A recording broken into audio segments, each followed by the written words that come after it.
অন্যদিকে সাত সকালে জোড়া দেহ উদ্ধার জলপাইগুড়ির পান্ডাপাড়া এলাকায় স্বামী স্ত্রীর দেহ উদ্ধার। অভিযোগ, স্ত্রীকে খুন করে নিজে আত্মঘাতী হয়েছেন সারি রাউত নামে ওই ব্যক্তি। তবে কি কারণে আত্মহত্যা তা এখনো জানা যায়নি। তদন্তে কোতোয়ালি থানার পুলিশ।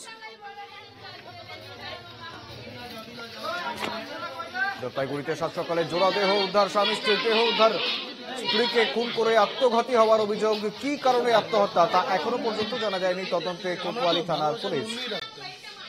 সঙ্গে রয়েছেন প্রতিনিধি পরিতোষ রায়, জানবো বিস্তারিত। পরিতোষ, রীতিমতো স্ত্রীকে খুন করে আত্মঘাতী হওয়ার অভিযোগ উঠছে স্বামীর বিরুদ্ধে, ঠিক কি কারণে এই ঘটনা?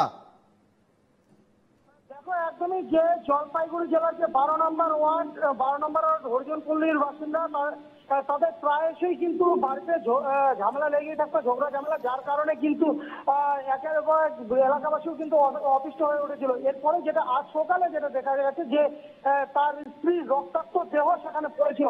এর পরে দেখা যায় তার স্বামীর দেহ পড়ে রয়েছে।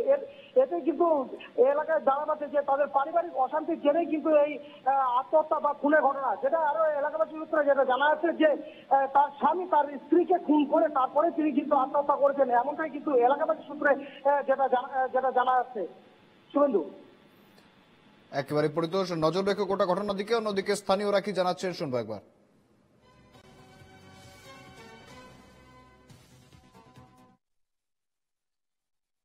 সকালবেলা ওনার বাড়িতে কেউ ছিল না, স্বামী স্ত্রী ছাড়া।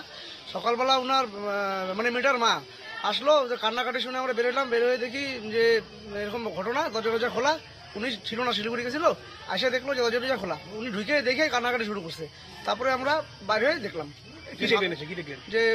যে স্বামী স্ত্রী দুজন মারা গেছে।